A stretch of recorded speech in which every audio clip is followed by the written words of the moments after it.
Right, good morning. We should be live. Hopefully, we get a notification in a minute and make sure we are. Hope everyone's well.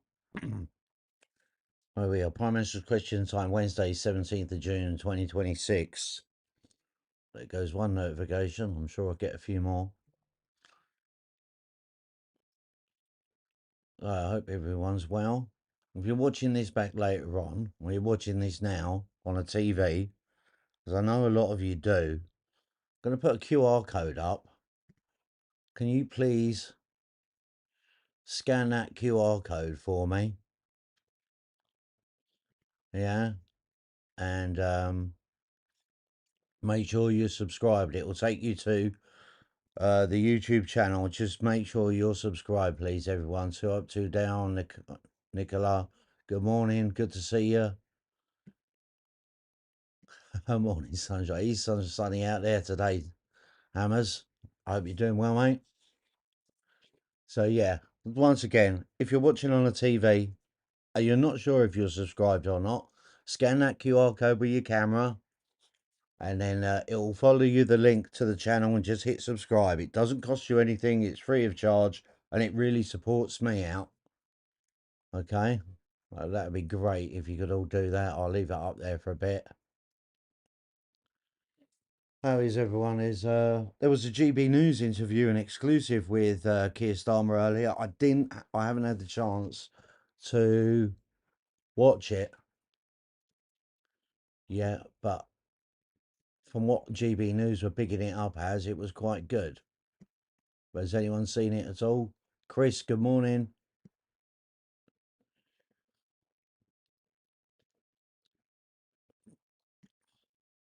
So the QR code on the screen takes you to my channel, and just to make sure you're subscribed, please, everyone. If you're watching this later on, or if you're watching this on a telly live, right?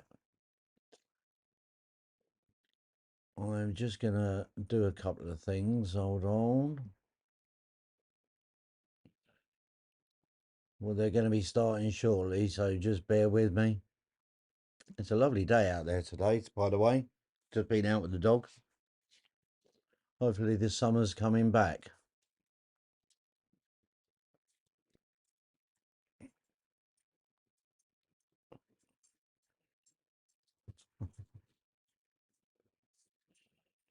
I know it's an old QR code with the logo on, but it takes you to the same channel, takes you to this channel, yeah? Yeah, morning, Hammers. Oh, no, you're saying the morning the other, Chris. Jojo, good morning. Hope you're well, love. Hope you're well. We're just waiting for him to start. Hopefully we'll get some action today. Jilly.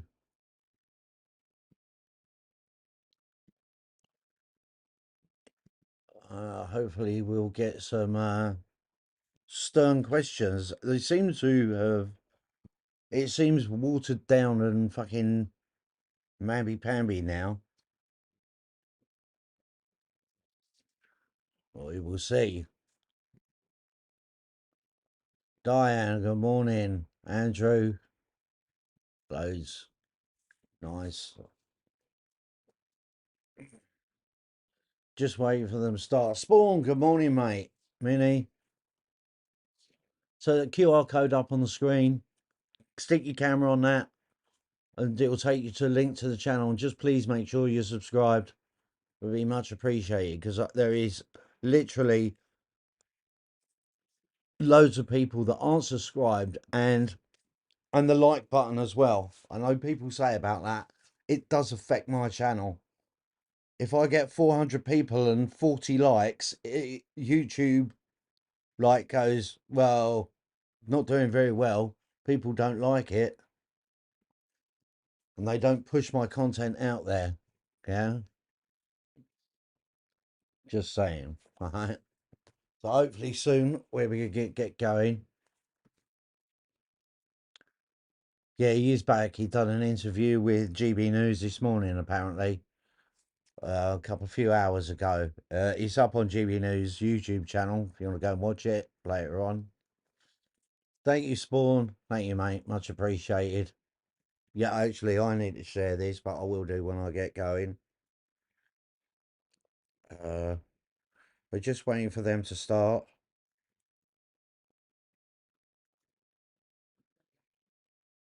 while I share it as well.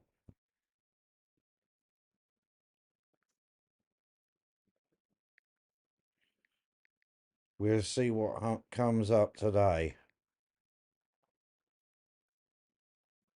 Right.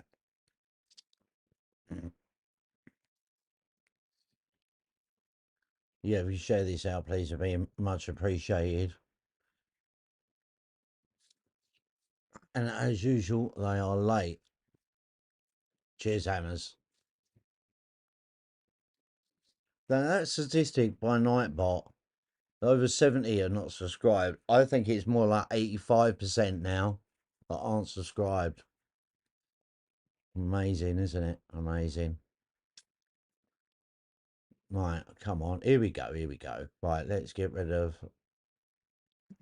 it set up properly.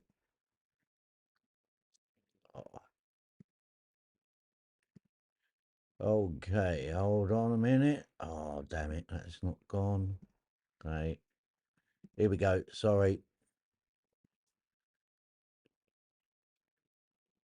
And if I may, I'd like to congratulate all the Welsh recipients of King's Birthday Honours over the weekend, particularly my honourable friend, the member for Newport East. And with your permission, I'll answer questions 1 and 4 together. We're doing everything we can to tackle the cost of living. We're increasing wages faster than inflation, creating thousands of jobs, helping people into work, increasing pensions and universal credit. And now we're going even further to ease the pressure on families this summer, because tackling the cost of living is the core purpose of this UK Labour government. Alleged Stewart. Mr Speaker, the Chancellor's announcement of the Great British Summer Savings will have a positive impact on families in my constituency across Ayr, Carrick and Cumnock, meaning more people will be able to save money whilst taking up opportunities to visit businesses and contribute to the local economy. Can the Secretary of State update the House on the impact these measures will have in Wales? Can I thank my honourable friend for her question? She's right, because what matters for families is not just getting by, but being able to enjoy time together without worrying about the next bill. And the Great British Summer Savings Scheme is cutting VAT on children's meals, on tickets for cinemas and theatres, for attractions and more. And we're cutting the cost of the weekly shop by lowering tariffs on over 100 staple products. All of this will ease pressure on household budgets, support parents during school holidays and back Welsh businesses. Jazz Athwell. Jazz Athwell. Oh. Number 4, please, Mr Speaker. Just ask your question. Ask your question. It's going. It's already been put. Oh, apologies.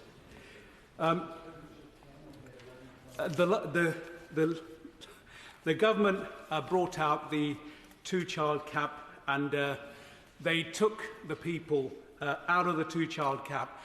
And now going forward, can the Secretary please explain how this is helping the children in Wales, because it certainly took 5,000 children out of my constituency out of poverty, and I want to know how this is affecting the children of Wales.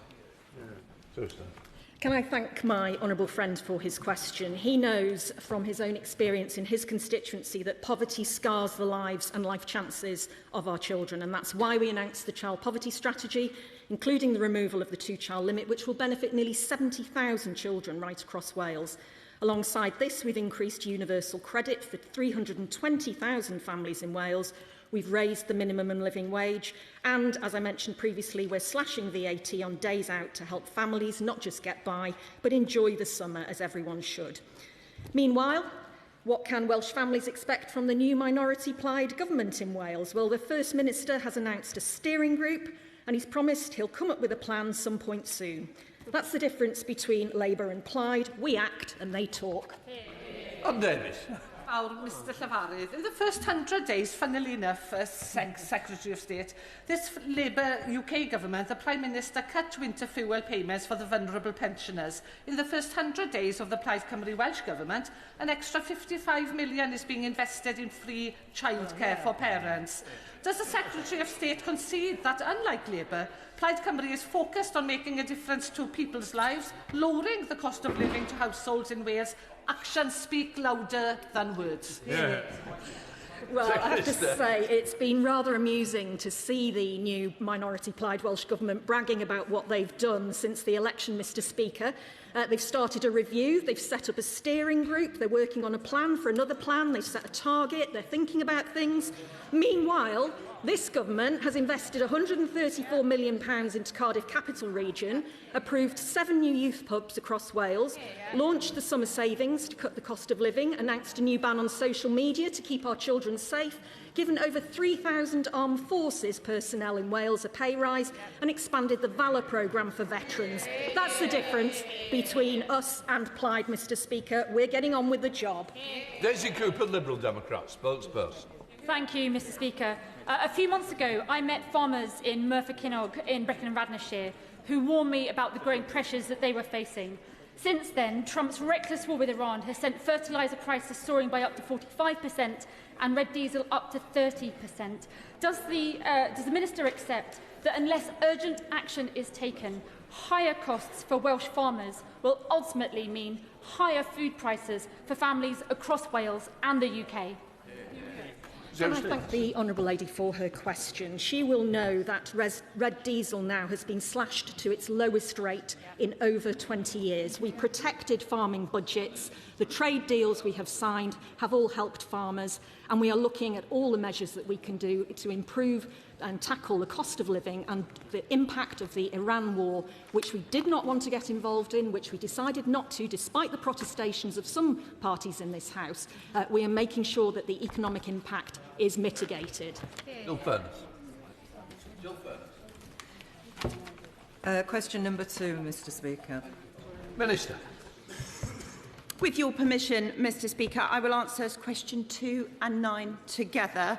Creating high-quality jobs across Wales is a priority for this Labour government.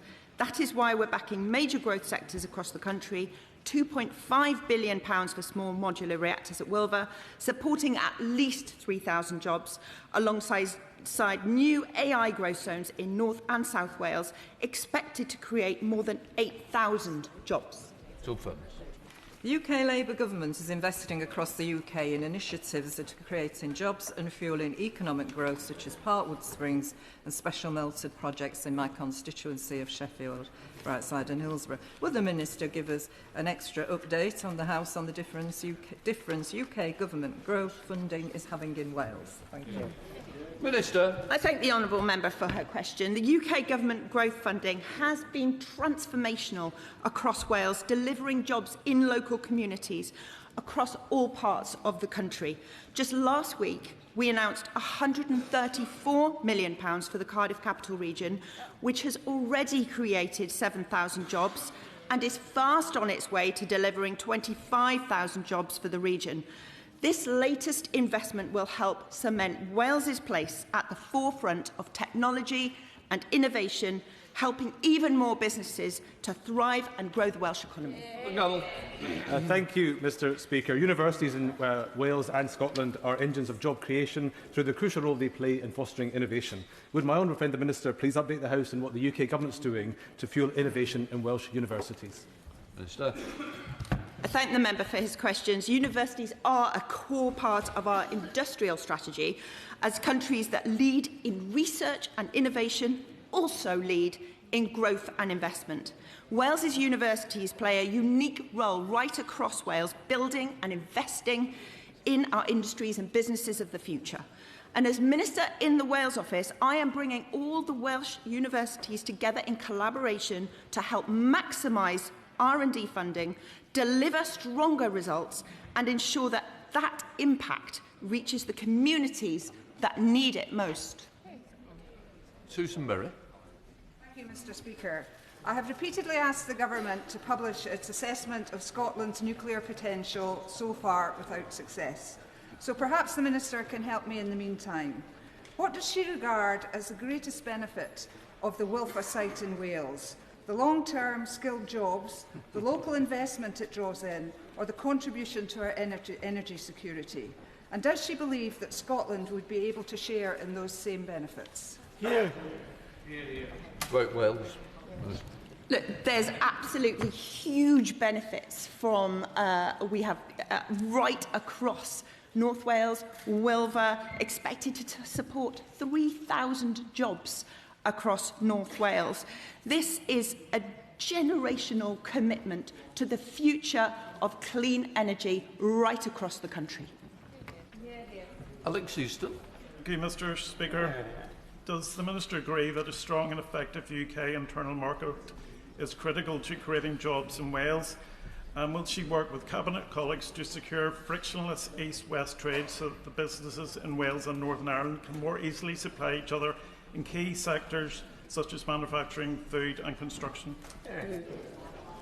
Minister. Thank him for his question. Absolutely. Collaboration, working together. We are creating tens of thousands of jobs right across Wales. Look, our Welsh free ports, our investment zones have the potential to deliver at least 25,000 new jobs in Wales. Our generational commitment to modernise Welsh Rail will bring 12,000 jobs in Wales. This is about a collaborative effort right across the United Kingdom to help and support Welsh communities, but communities right across the UK. Ms Davis, Shadow Secretary of State.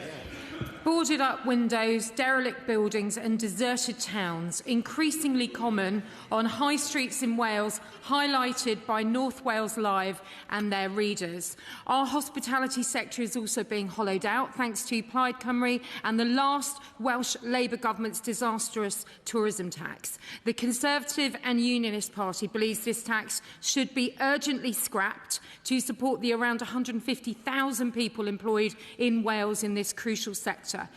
Mr. Speaker, does the Minister now regret her party's decision to impose this tax, and will she join with me in calling on the new Welsh Government to scrap it?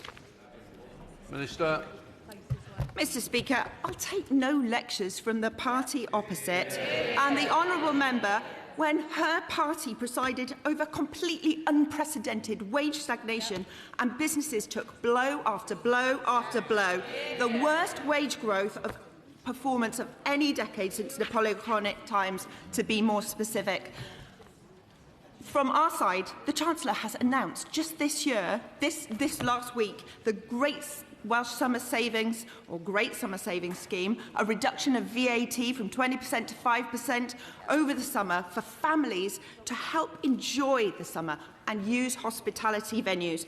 This will boost local spend and boost the local economy. Ms Savile Roberts. And the Secretary of State had some cheap digs earlier on, but Wales has had 27 years of Labour and less than 6 weeks of a Plaid Cymru government. We've got work to do and we're getting on with it. The Port Talbot Steelworks fire caused huge damage, but not a single penny of Labour's £2.5 billion steel fund has been guaranteed for steel in Wales. Instead, millions are being spent from this fund to support steel at Scunthorpe, leaving Welsh workers fearing they've been pushed aside.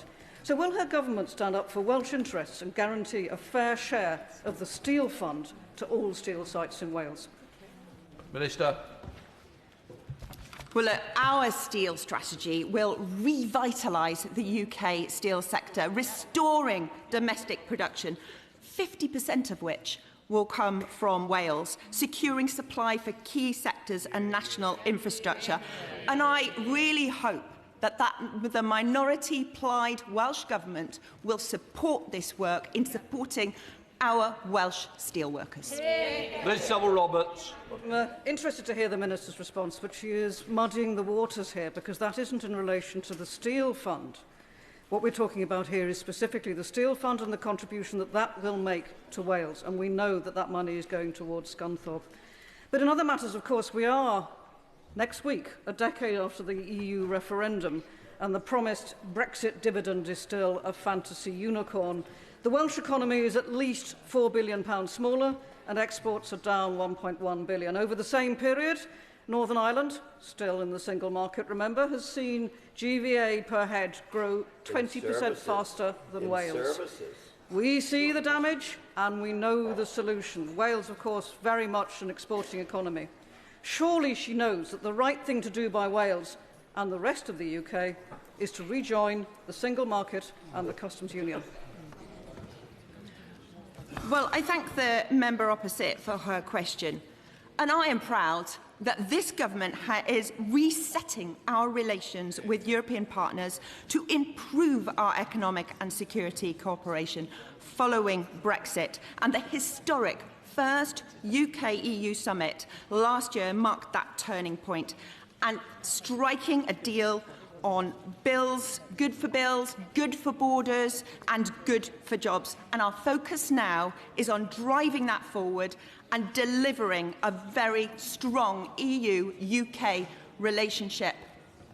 Ruth Jones, Chair of the Select Committee. Thank you, Mr. Speaker, and I thank the Minister for her responses. I want to raise the issue of young people not in education, employment or training. Now, we know the party opposite failed our Welsh young people for 14 years, so I'm really pleased this Welsh Labour government is investing £2.5 billion. This Labour government is investing £2.5 billion into the Youth Guarantee. Can the Minister tell me how many Welsh young people will benefit from this scheme? Minister. Well, I thank the member for her question. There are far too many young people without education, employment or training, and that is why we have committed to a youth guarantee to grant young people right across the country, the UK and Wales, the choice to learn or to earn, backed by £820 million of funding. And this week it was announced there'll be 7 more youth hubs for Wales, helping young people build those critical skills and find jobs. Those measures will be life-changing opportunities for young people, significantly reversing the increase we inherited from the party opposite of those who aren't in education, training or employment. Joseph. Question number 3, please, Mr. Speaker. Stay. Thank you, Mr. Speaker. With your permission, I'll answer questions 3, 5 and 12 together. Wales has a crucial role to play in our national security. Wales is home to a dynamic defence SME base, as well as major companies such as Connecticut, BAE Systems, Airbus, General Dynamics and Thales. This increased defence budget will support thousands of jobs in communities across Wales, help grow our economy and keep the UK safe. Surinder Singh Jonan. Thank you, Mr. Speaker. In the King's speech, the Labour government made clear that its key priorities are national security, economic security and energy security. And all these 3 priorities have one thing in common, and that is the promise of jobs for communities across the whole of the UK. The Defence Growth Deal stands to unlock some 50,000 new jobs across the UK, including thousands of well-paid jobs and skilled jobs in Wales. So would the Secretary of State tell the House how defence spending is having a positive impact in Wales? Can I thank my honourable friend for his question? The Welsh defence sector is central to the security of the United Kingdom, and I'm proud that our Defence Growth Deal, backed by £50 million of UK government investment, will transform our nation into a centre for defence innovation, creating highly skilled jobs and driving economic growth across the country. And it's been a real pleasure, Mr. Speaker, to see firsthand the opportunities that the defence sector is bringing to people and communities in Wales, such as the talented young local apprentices starting out on their careers at General Dynamics in Oakdale that I recently met. Chris Moore. Thank you, Mr. Speaker. National security is the #1 priority of this UK government, and businesses in Redditch are proud to support our armed forces.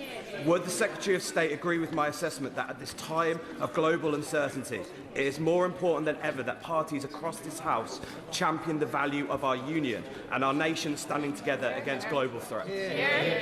Thursday. My honourable friend is absolutely right, and this government is undertaking the biggest sustained increase in defence spending since the Cold War. That's because we know that this increase creates not only a defence dividend, but a union dividend too. It'll boost prosperity, create high-skilled jobs and strengthen security for working people in every corner of the UK, whilst at the same time bolstering the resilience of our defence industrial base. So my honourable friend is right to say that every nation and government of the United Kingdom should stand together and play its part in our national security. Thank you very much, Mr. Speaker. This government has a NATO-first approach, meaning that our strength is reinforced by global allies so that in an increasingly dangerous world, the UK will not stand alone. It is vital that colleagues from across this House and governments from across the UK remain united in this approach. Will the Secretary of State provide an update on any discussions that she's had with the new Welsh Government regarding their contribution to the UK's national security? Can I thank him for his question? The Strategic Defence Review reinforces the importance of close collaboration between all governments on defence, particularly where key levers such as skills and planning are devolved. And I can confirm to my honourable friend that I've written to the Finance Cabinet Secretary in the new Minority Plaid Welsh Government on Wales's role in the defence of the UK. I regret to inform the House that the Minister did not respond to my request for confirmation that the Welsh Government will support the UK's full membership of NATO. But I can assure the House that the UK Labour Government is wholeheartedly committed to our defence and security. Jim Shannon. Mr Speaker, can I thank the Minister very much for her answers. The increase in spending for Wales, of course, is something should encourage us all, as it does across this great United Kingdom of Great Britain and Northern Ireland. When it comes to the defence spending and the extra money, does the Honourable Lady agree that that underlines the issue of the importance of being a member of this Great Britain, this team of United Kingdom of Great Britain and Northern Ireland? Otherwise, Wales, Scotland and Northern Ireland all have advantages of the Union. When it comes to the Union, does the Honourable Lady agree as well that for our friends, and they are my friends who are in front of me, that they should also recognise that being part of this United Kingdom of Great Britain brings benefits, and that's one of these things today. Can I thank the honourable gentleman? I couldn't agree with him more, and as I said earlier, this increase in defence spending creates not only a defence dividend but a union dividend too, and that's why every nation and every government in this United Kingdom should stand together and play its part in our national security. Mims Davis, Shadow Secretary of State. Inadequate, failing and unable. Those were the damning words used by the former Defence Secretary after his dramatic resignation to describe this Labour government's approach to defence. The defence industry in Wales is vital for all our defence and for local jobs. Will the Secretary of State acknowledge why, after a recent defence visit, the Wales office used the incorrect figure on X of a £270 billion increase in defence spending this Parliament? Was this deleted, Mr Speaker, because it was disinformation and factually inaccurate? State. Mr Speaker, I'm reassured to hear the party opposite finally acknowledging the importance of defence spending. This government is undertaking the biggest sustained increase to defence spending since the Cold War. We're doing that to keep Wales and the UK safe and to create thousands of new well-paid jobs. Her party left office having hollowed out our armed forces, leaving military homes in a disgusting state, so I'm glad she's finally learned the lessons of previous Tory failures. Question number 6, please, Mr Speaker. Secretary of State. Mr Speaker, the UK Government is strengthening the Welsh economy, helping businesses grow and supporting thousands of good, well-paid jobs, whether that's nuclear energy in Wilver, offshore wind in Port Talbot, or connecting our communities with the £14 billion pipeline of rail projects. This Government is building a stronger Welsh economy for generations to come. Thank you for her answer. And Monmouthshire's high streets welcome the £1.5 million Pride in Place funding, especially Monmouth, after November's devastating floods. I've recently written to the landlord of 20 Mono Street, or as it's more commonly known, the Pigeon Poop building, as part of my campaign to fill empty shops. But we need deeds, not words. The commissions and the task force that Plaid say they're planning just won't cut it. So will the Secretary of State make representations to the Welsh Government that they need to act on our high streets as soon as possible, not just establish quangos? Can I thank my honourable friend, because she's absolutely right. Regenerating our high streets and town centres is vital to creating jobs and supporting local businesses, restoring pride in our communities. It's why we're investing over £300 million in Pride in Place funding for Wales, alongside over £500 million through the new Local Growth Fund. And it's vitally important that this funding, which will be delivered by the Plaid Minority Welsh Government, is operational as quickly as possible. I've written twice to the Welsh Government Minister responsible about how we can get this funding out to communities, and I look forward to his eventual response. Mims Davis, Shadow Secretary of State. The previous Welsh Labour government spent more than £100 million developing plans for the M4 Relief Road, only to scrap the project before construction began. Congestion at the Bringlass tunnels continues to cause significant delays, hampering economic growth. The previous Conservative UK government offered funding to back this crucial scheme. Mr. Speaker, will the Minister urge her colleagues, the Secretary of State, to make a similar offer to the new Welsh Government? And does she regret her party's decision to cancel this vital project in the first place? This government has delivered the biggest financial settlement for the Welsh Government in devolution history. Nearly £6.5 billion more spending power for public services in Wales. That includes transport. This contrasts with the activities of her government, who starved our public services in Wales of funding through austerity. Harpley Chapel.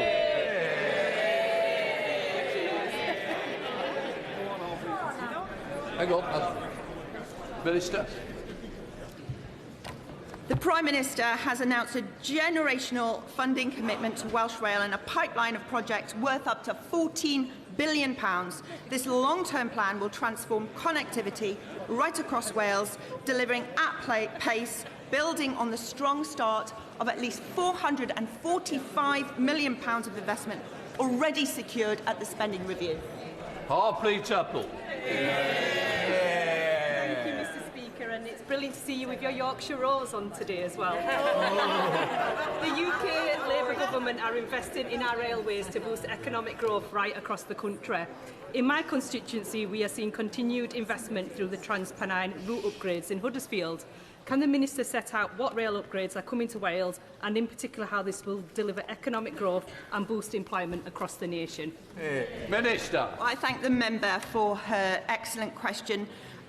We have agreed, as I've said, £14 billion long-term plan for Welsh Rail, with work starting immediately. That spans 43 projects at every corner of Wales, unlocking around 12,000 jobs. New stations, faster and more reliable trains will connect people with communities and jobs right across Wales, benefiting the whole of the UK.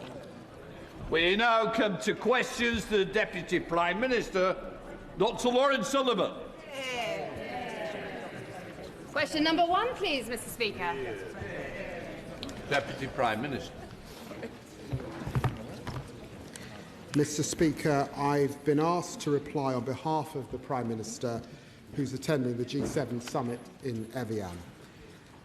May I first pay tribute to two giants of the Labour Party, Roy Hattersley, who was a formidable deputy leader who never stopped fighting for a more equal and fair society. And we also remember our beloved colleague, Jo Cox, and honour her memory for working to bring our communities together, celebrating the decency and the compassion that defines this country. I also want to remember the 72 lives lost at Grenfell Tower. The legacy of that appalling tragedy must be a safe, secure home for everyone in this country.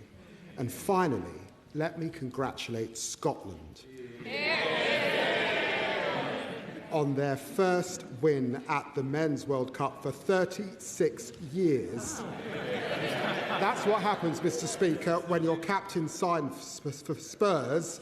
And can I wish England the best of luck for their first match this evening. Mr. Speaker, this morning I had meetings with ministerial colleagues and others. In addition to my duties to this House, I shall have further such meetings later today. Can I associate myself with the Deputy Prime Minister's remarks and pay tribute to Jo Cox? I also wish England's men's team all the best tonight. May they follow the Lionesses and Scotland men's winning team's winning example. Does my right honourable friend agree with me that our town and local centres, particularly our independent small businesses, are the lifeblood of our economy? And can he confirm that this Labour government to do what it takes to unlock the potential of our local economies, such as supporting mine and my honourable friends, the member of Thurrock's campaign to restore the Gravesend Tilbury ferry that was cut by the Conservatives? Deputy Prime Minister. Well, can I congratulate my honourable friend on her campaign to restore Gravesend to Tilbury Ferry. I agree that town centres are the heart of our communities and we're determined to help them thrive. Our high street strategy, backed by over £300 million worth of investment, will build on our work to rejuvenate high streets across the country. We're also putting power into the hands of local communities through our flagship Pride in Place programme, and that includes £1.5 million for Gravesham. Her local council can make use of the integrated transport funding for local priorities, including ferry services, and I know ministers will be happy to help. We come to the Shadow Secretary of State, Claire Coutinho, acting for the official opposition. On behalf of this side of the House, can I extend our condolences to the families of Joe Cox and Roy Hattersley. I know how much pain we felt on these benches when we lost Sir David Amess, and we share their pain today as well. I also pay tribute to those who lost their lives in the Grenfell Tower fire, and I'd also like to congratulate Scotland on their stunning win and wish England the very best of luck for tonight. Now, Mr. Speaker, it is a great privilege to be standing here with one of the few survivors of Labour's original cabinet, who hasn't resigned on principle or been sacked in disgrace. I feel honoured. So can he start by telling me this? Why is the Labour government happy for Britain to get its oil and gas from Russia or Qatar, but not from Aberdeen? Deputy Prime Minister. Well, can I welcome the Shadow Energy Secretary to the dispatch box. It's always good to hear from someone who was the heart of the Treasury during the biggest fall in living standards on record. The Children's Minister in government that plunged hundreds of thousands of children into poverty, and the Energy Secretary who showed an unwavering commitment to the cause of net zero, even though she's now forgotten that. Don't believe everything you read in the papers. The Prime Minister and the Energy Secretary have been discussing cutting bills by over £100. We've got our Warm Homes plan lifting millions of families out of fuel poverty and securing enough energy projects to power 23 million homes. She was the Energy Secretary who left our country exposed to global fossil fuel markets. We're delivering clean energy security.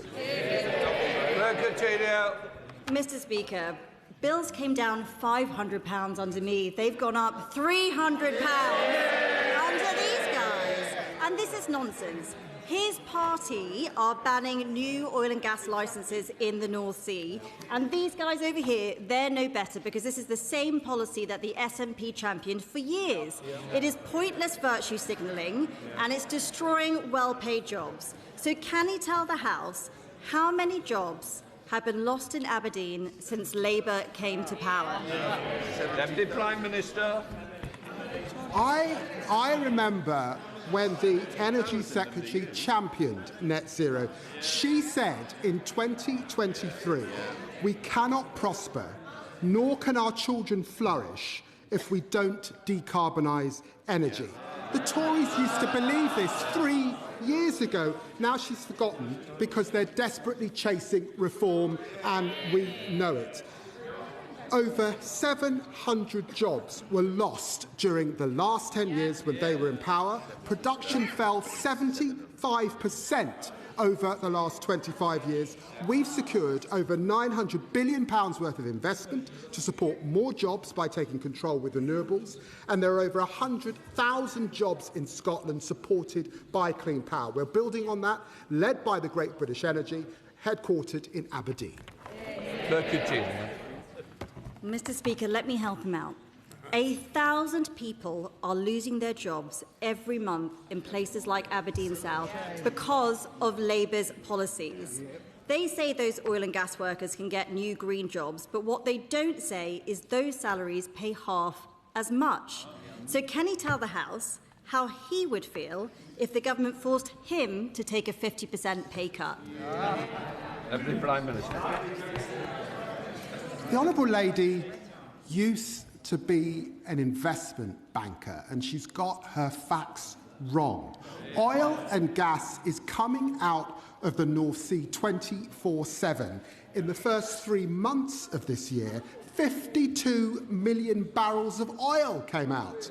44 million barrels equivalent of gas came out. We're not turning off the taps. It's part of a mixed economy. It will support existing oil and gas fields throughout their lifespan, making changes to exploit neighbouring fields. But we do want to create more jobs, and that's why we're going to continue to invest in renewables. She knew this 3 years ago. She's changed her mind because she's chasing them. Mr. Speaker, I asked him about pay cuts, and they should care, because if the Mayor of Manchester gets his way, I'm pretty sure half the front bench are going to be getting a pay cut pretty soon. Mr. Speaker, this is serious. The world is getting, Mr. Speaker, the world is getting more dangerous. Yet last week, the Prime Minister asked the Energy Secretary to help fund the defence of our country, and he ghosted him. Let me repeat that. The Energy Secretary refused to meet the Prime Minister on a matter of national security. Why hasn't he been sacked? Prime Minister. Stop reading the papers, I'd say to the Honourable Lady. It's certainly not the right papers. Mr. Speaker, when the Defence Investment Plan is published, it will set out, this is important, it will set out how every government department is contributing to defence, including the Energy Department. We will always put national security first. The party opposite still don't get it. Families worried about their bills going up because of a war in the Middle East, that her leader said she'd jump into feet first. If everything's so hunky-dory, why did half his defence team quit last week? Mr. Speaker, they won't find the money to keep our country safe, so let's go through some of the things they can find the money for.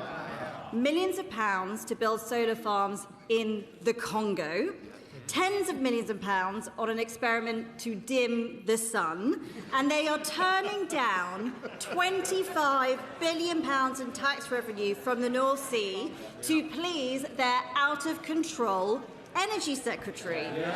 Does he really think that any of that is more important than defending our country? Deputy Prime Minister. We've said that more spending on defence is our #1 priority in this spending review and the next spending review. But she wants to talk about resignations. Let's just remind ourselves.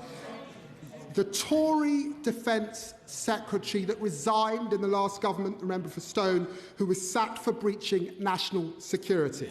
The Tory Defence Secretary, Michael Fallon, who resigned over sexual harassment. The Tory Defence Secretary who admitted hollowing out the Armed Force Services for 14 years, that was Ben Wallace. We've got a Prime Minister securing jobs and investment in the G7.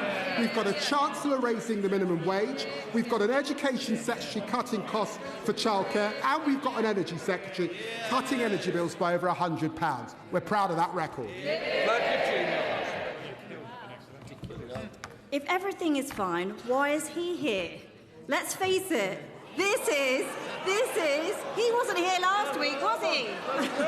Let's face it, this is a government on life support. And what's their grand plan now? They want to, let me get this straight, they want to make the job-destroying Energy Secretary Chancellor. They want to bring back the former Transport Secretary who resigned for nicking phones. They want to replace him with the former Deputy Prime Minister who resigned for dodging taxes. These are all pointless distractions. So here's a better idea. Why don't they cut welfare, fund defence, make energy cheap and back the North Sea? It's thin gruel. It's very thin gruel, Mr. Speaker. I'm here like she is because I'm standing in for the Prime Minister and the leader of my party. I'm proud to serve this Prime Minister and proud of what this Labour government is delivering. More rights for working people, the biggest upgrade to workers' rights in a generation, the biggest boost to defence spending since the Cold War, and lifting more children out of poverty in a single term than any British government in history. The party opposite can make all the noise they want. They don't want to talk about the economy because it's growing.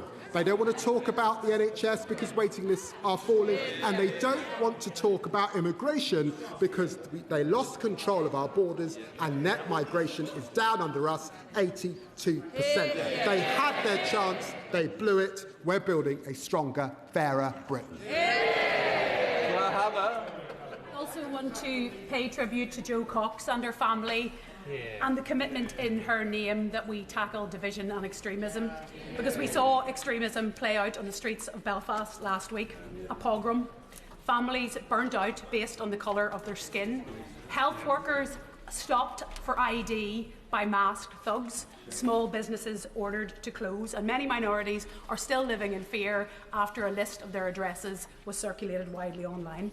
They deserve more than sympathy and warm words. They deserve to know that governments are serious about confronting hatred on and offline.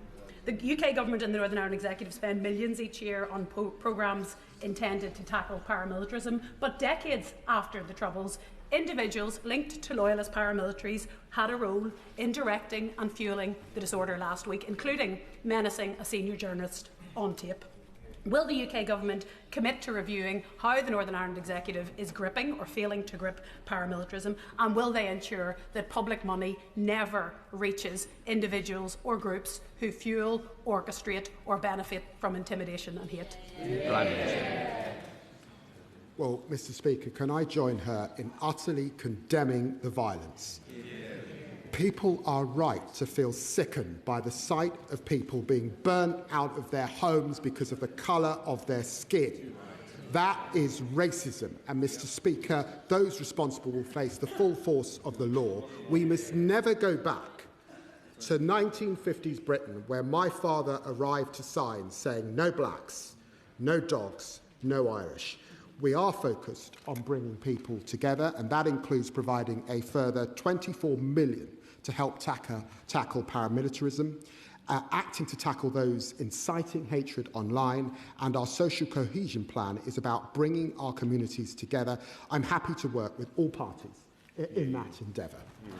Daisy Cooper, Deputy Leader of the Liberal Democrats. Thank you, Mr. Speaker. Can I associate myself and my party with the Deputy Prime Minister's tribute to Jo Cox? We extend our condolences to her friends and family and to all those of Roy Hattersley as well. And can I join with the Deputy Prime Minister in remembering the horrific tragedy of Grenfell, and that those families still are awaiting justice? Mr. Speaker, can I congratulate all those named in the King's Birthday Honours List, congratulate Scotland and wish good luck to England for this evening. Mr. Speaker, the Right Honourable Member for Rawmarsh and Conisbrough is respected across this House. When he says that he was forced to make decisions that could make the country less safe, we should all take heed. It is now becoming clear that the Treasury's refusal to consider new ways of funding defence is undermining our national security. So will the Deputy Prime Minister join with us to make the case in government for new defence bonds, which could raise £20 billion over 2 years to defend our country? Deputy Prime Minister. Well, can I say to the Honourable Lady that we do believe that we should work with our allies to join up defence procurement and funding. That's why we're exploring the most effective mechanisms for multilateral cooperation. And of course, it's a topic of discussion for the Prime Minister at the G7. Daisy Cooper. Thank you, Mr. Speaker. We're pleased to hear that the government is looking at this, but they need to act far quicker. Mr. Speaker, it is now more than 5 years since the Prime Minister originally set his famous red lines on Europe when he was in opposition. No customs union, no single market. But since then, The world has changed. Putin has launched a war on our continent, an unreliable Donald Trump has returned to the White House, and here at home the cost of living has got worse and worse. So does the Deputy Prime Minister agree that the government should rip up those red lines now, or is that just another job to be left to the next Prime Minister? Deputy Prime Minister. Well, I was proud to be the Labour Foreign Secretary that returned to the meeting of European Foreign Secretary and work alongside my colleague in the Cabinet Office to ensure that we were at that summit, and it was successful last year. And I've just confirmed the next summit will take place on the 22nd of July. Our red lines remain, but we're focused on an SPS deal to cut prices on the shelves, a youth experience scheme, and cutting red tape for exporters. McNally. Thank you very much, Mr Speaker. I'm sure the whole House will want to congratulate Sir Kevin Sinfield on which is fitting recognition for his work on motor neuron disease. Another champion fighting for a cure for MND is my constituent Mark Somerville, who I've raised at Prime Minister's questions in the past. Diagnosed in 2023, Mark fights with remarkable resolve and courage. I'm supporting Mark and his foundation in pushing for a new national MND strategy with an emphasis on finding effective treatments, enhancing access to trials and accelerating novel drug discovery. Will my right honourable friend meet with me and discuss this further so we can work to find a cure for this horrific condition? The Prime Minister. Well, can I join him in congratulating Sir Kevin Sinfield?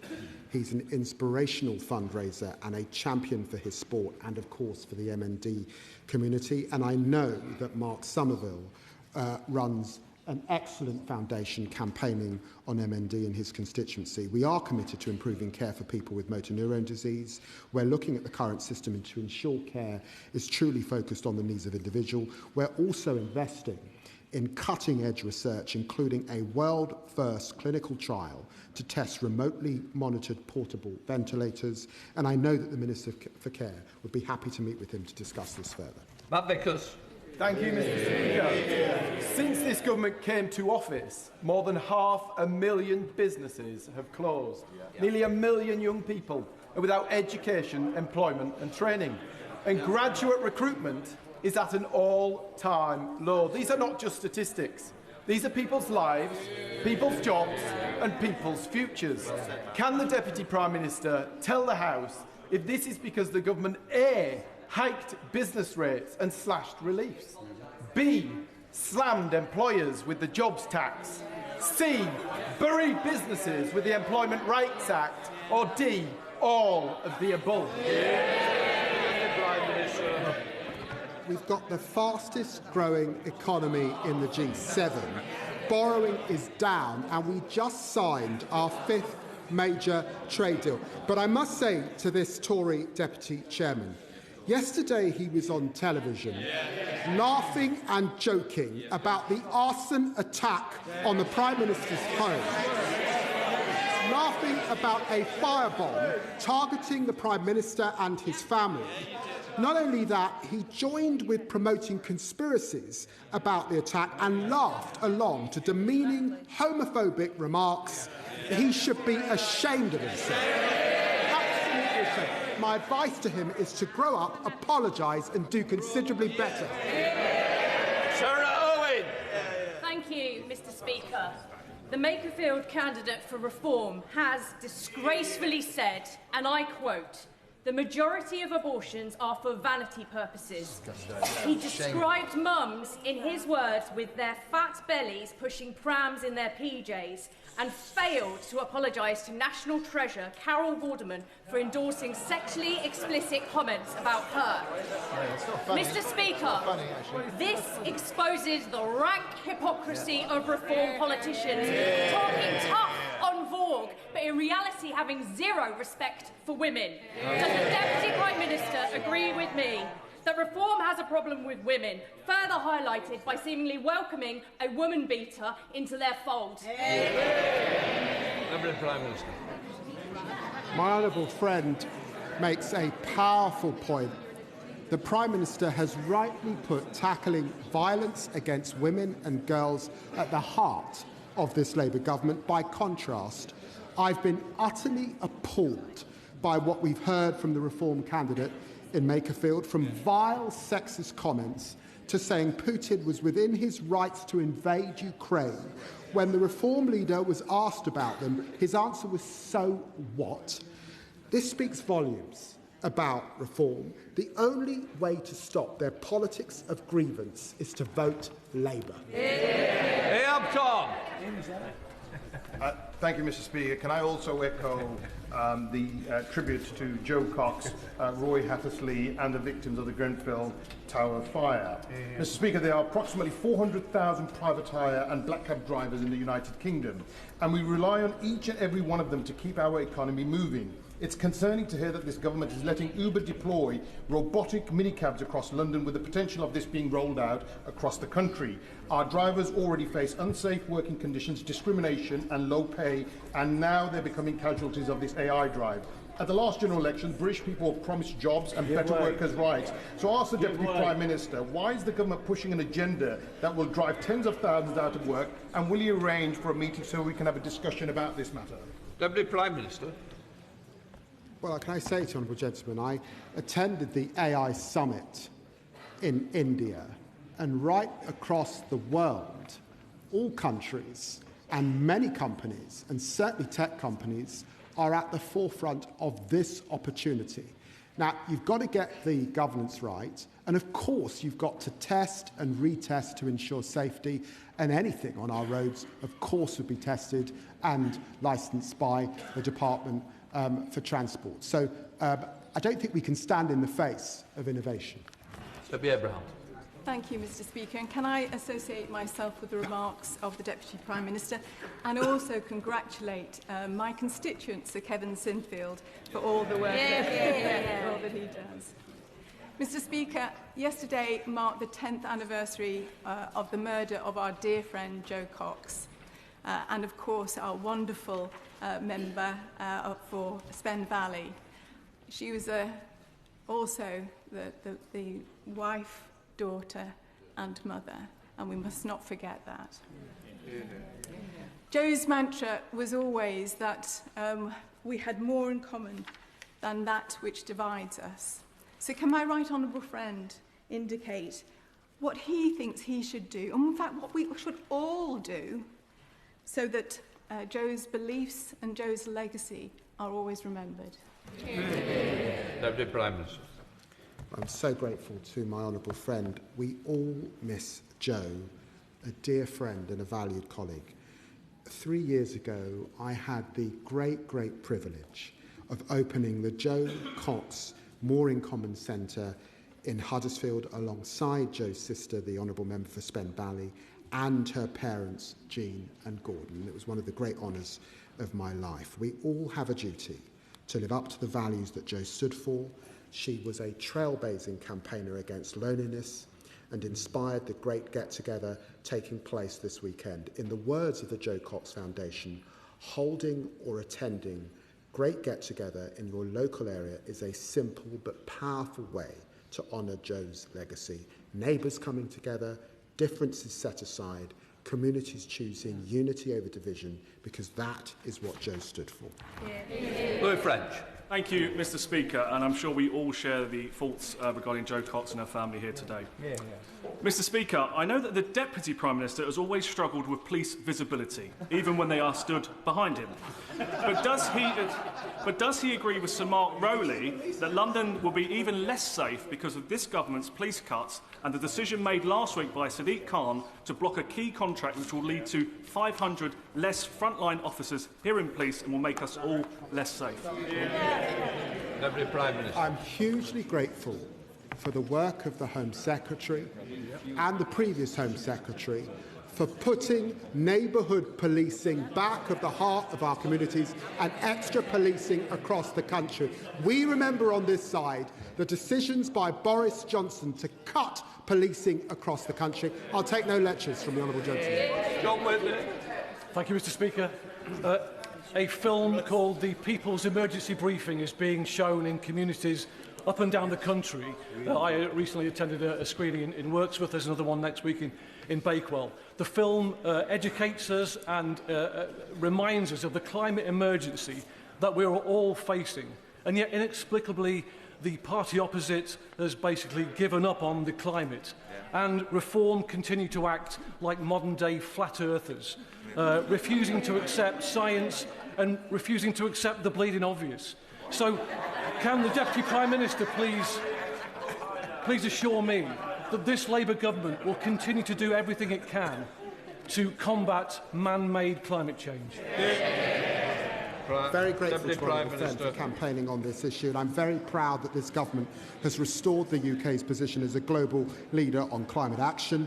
That includes ambitious targets to reduce climate emissions, restore nature and seizing the opportunities of clean renewable power. The net zero economy now supports over 1 million jobs and secures over £105 billion for our economy. That's proof that tackling climate and growing the economy can go hand in hand. Those aren't the words, Mr. Speaker, of me. They're from the Baroness Theresa May in the past fortnight. The Tories used to believe in this agenda, but they've forgotten because they're chasing reform. Bradley Thomas. Thank you, Mr. Speaker. And if I can associate myself with the tributes paid to Joe Cox. Mr. Speaker, in 2 weeks' time, new steel quotas and 50% tariffs will come into force, which industry have said will cost jobs. UKF Steel in my constituency have been clear. They have said that without a change of course, they will almost certainly cease trading before the end of the year, and that will cost 50 jobs in my constituency. Last week I attended a cross-party roundtable, and it was clear that my concerns are also shared by many Labour MPs who are concerned about job losses and further deindustrialisation. What action is being taken at the very top of government to mitigate the effects of what will be an imminent but avoidable economic disaster? Deputy Prime Minister. Well, he raises a serious issue, and he might have forgot that this House legislated emergency measures to save steel across our country, and of course we will continue to do more. And I would say to him that of course it was on the agenda for the Prime Minister at the G7. Dr. Becky Cooper. Thank you, Mr. Speaker. It's great to see the NHS moving forward with a reduction in waiting lists and improving relations with our junior doctors, my fellow colleagues. But in order to keep our NHS working well in the long term, we must get serious about prevention. Every year, more than 30,000 deaths in our country are attributed to poor air quality. Ella Kitty Deborah's mum knows this all too well. Her little girl was just 9 years old when she died as a direct result of air pollution. 70 years on from the 1956 Clean Air Act, will the Deputy Prime Minister now support a much-needed update of this essential law to protect the future of our NHS and to keep our children healthy? Prime Minister. Well, thank my honourable friend for raising this. She makes a powerful point as someone who's worked for many years in public health. I've met Ella's family, including her mother, Rosamond. Her death was a tragedy, and this is an issue close to my heart. Through our environmental improvement plan, we're taking action to cut pollutants. That includes new targets to cut exposure to harmful particles by a third and reforming industrial permitting to reduce emissions. A Minister will be very happy to meet with her and discuss this further. Josh Bobran. Thank you, Mr. Speaker. As an Eastbourne boy born and bred, I can tell the Deputy Prime Minister that Eastbourne Pier is an iconic part of our heritage, an iconic part of our local economy, and an iconic part of me. I literally have it tattooed on me, and I can show the Deputy Prime Minister afterwards. But on a serious note, the residents of Eastbourne have become concerned for the pier's future after a company connected to the pier has fallen into liquidation, and indeed maintenance costs of piers across the country have been sky high. So will the Deputy Prime Minister back my Protect Our Pier campaign and meet with me to discuss emergency measures to safeguard our pier for the future? Prime Minister. What can I say to my honourable friend that I never thought I'd get a request to look at his tattoos, but I know that Eastbourne Pier is a much-loved, iconic local landmark, I believe he's meeting the Minister for Communities to discuss this campaign. I'm pleased we've allocated 20 million in Pride and Place funding to regenerate Eastbourne. It was one of the first seaside towns I visited as a young child, and this summer his constituents will be able to enjoy their day at the pier for less with our great British summer savings, with free bus travel for kids, cheaper meals and cheaper tickets to amusement parks. Thank you, Mr. Speaker.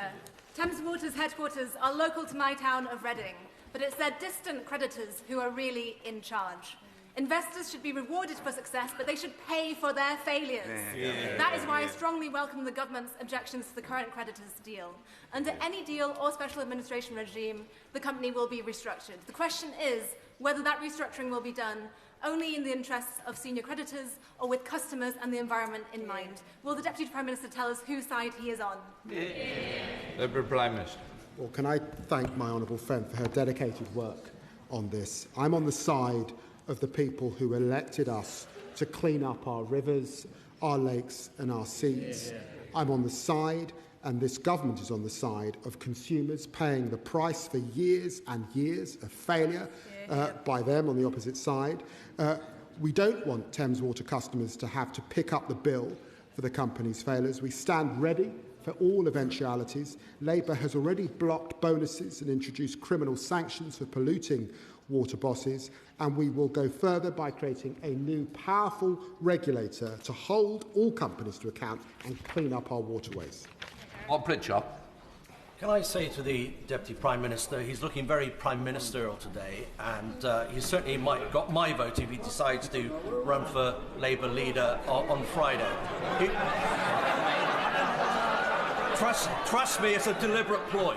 Trust me. On a serious note, Stoke Heath is a small rural settlement in the Wrekin constituency in Shropshire. Over the last few hours, I've been informed, I think very lately, by the way, that 121 asylum seekers will be going into that settlement. That is a 35% increase in the population over a matter of weeks. That's equivalent to 44,000 asylum seekers coming into the Deputy Prime Minister's constituency. Whilst this is a tolerant nation and a compassionate nation and an understanding nation, does the Deputy Prime Minister agree with me that that level of dispersal into a small, isolated rural community isn't fair? Deputy Prime Minister. Well, can I say to the right honourable gentleman, and he and I have sought common cause on a range of issues on a cross-party terms over the years. I'm proud that on that central issue, we have seen a reduction in net migration of 82% over the last 23 months that we've been in power. We cannot have to grip this problem and then in ensuring that people are detained most often so that they can be removed, saying, not in my patch. Now, I don't know the detail of his circumstances, and of course the Immigration Minister will look at it, but we have to be honest about what the British public expect us to do on their behalf. Moraz, Mr. Speaker. I welcome the government's willingness to take tough action to protect young people online, reflecting growing concerns about the harms that can arise from online platforms, including self-harm, suicide and poor mental health. The consequences can be truly devastating for those affected, including families in South East Cornwall whose experience I will never forget. Individuals and companies are promoting and profiting from harmful material and behaviour online that would rightly affect far greater scrutiny in the offline world. Freedom of speech must be defended, and currently what we have online is often not free speech, but manipulated speech. Companies with influence over what millions of people see should be held accountable and made responsible. So does the Deputy Prime Minister agree with me? And what further action will the government take to strengthen accountability and protect young people online before more lives are lost? Deputy Prime Minister. I agree with my honourable friend 100%. I thank her and know that she's worked closely with families affected by harmful content in her constituency. Our decision to ban social media for under 16s is a landmark moment which will ensure we better protect children and young people across our country. We will absolutely hold platforms to account for the harms that they can cause. And that's why we've also asked Ofcom to review their capability to enforce the social media ban and to publish a clear enforcement strategy. Christine Jardine. Thank you very much, Mr Speaker. Earlier this week in Westminster Hall we had a debate on brain tumours, brain cancer, and the inequity of the service across the United Kingdom, highlighted by my constituent, Archie Goodburn, a Commonwealth swimmer who will be competing in Glasgow next month, but only got the treatment he needed after I approached the government and the government supported him. So will the government look at how we ensure people in all parts of the United Kingdom, regardless of devolution, get the best possible treatment for cancers? Prime Minister. Well, there's a new target. 75% of patients diagnosed from 2035 will be cancer-free or living well after 5 years, and that means 320,000 lives will be saved. The cancer plan will end the postcode lottery on cancer, introduce a new 3-year neighbourhood early diagnosis fund, and cover the cost of travelling for cancer treatment. I know the Minister's happy to meet with her to discuss further. Chris Spence. Thank you, Mr Speaker, and I thank the Deputy Prime Minister and others for their comments about Jo Cox. Our thoughts are with her family today, as they are every day. Can I also thank the Town Park volunteers who I joined this morning in repairing the iconic zigzag bridge in Harlow. Harlow is going to be a site of one of the government's new youth hubs, another example of this Labour government investing in our town. I believe passionately, Mr Speaker, that Harlow's young people have so much potential. Does the Deputy Prime Minister agree with me and agree that this funding will unlock that potential? Deputy Prime Minister. Well, can I thank my honourable friend? As a former school teacher, I know how much he cares about this. I'm delighted that we've announced locations for 180 new youth hubs, including in Harlow. It means more young people across the country will benefit from skills and training opportunities. And this week we've shown that this Labour government is working to transform the lives of our young people. I thank him for all his campaigning on behalf of his constituency, and I know a lot of the young people support Spurs. That completes questions. Let the front bench change over. Okay, thank you everyone for watching, liking, subscribing. We will carry on. We're going to carry on. So if you want to stick around, please do. If you're not sure if you're subscribed or you're watching on the telly, please scan the QR code on the screen now and hit that subscribe button. Thank you very much as always to everyone. Much appreciated all. And we're going to go back to them now, okay?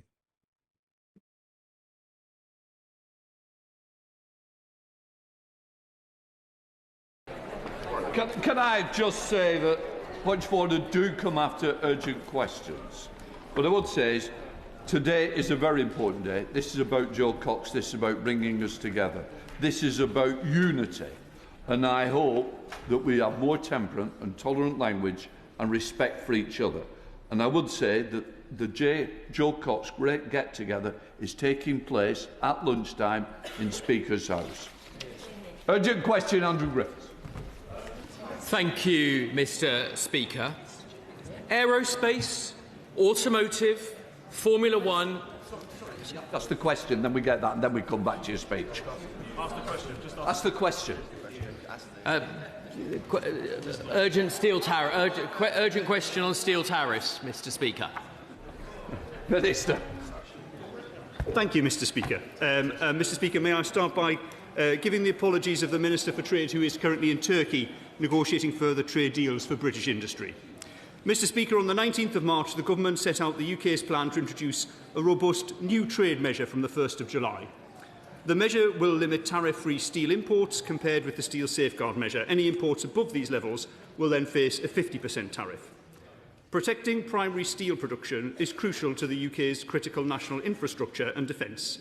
That's why we've published a long-term plan for steel, and we're introducing a new trade measure countering the unprecedented and damaging effect of global overcapacity. It's simply wrong that only 30% of the steel that we need in the UK comes from the UK. Steel is essential for advanced manufacturing and engineering, and the interests of the domestic steel sector and downstream industry are best served together. A thriving steel industry strengthens supply chain resilience for downstream businesses and limits their exposure to global supply shocks. We need to balance the need to protect domestic steelmaking whilst maintaining secure, reliable supply chains for downstream businesses. Imports will remain important. The Government has engaged extensively with businesses across a range of sectors, including manufacturing, when developing this measure. Indeed, last week I held a round table with downstream industry with my right honourable friend, the member for Rhondda and Ogmore. We and the Secretary of State also heard from several colleagues about the concerns facing businesses in their constituency. We are listening carefully to companies throughout the supply chain as we finalise the measure. We've introduced a transitional arrangement under which the new measure will not apply to goods under contract before the 14th of March 2026 and imported between the 1st of July and 30th of September 2026.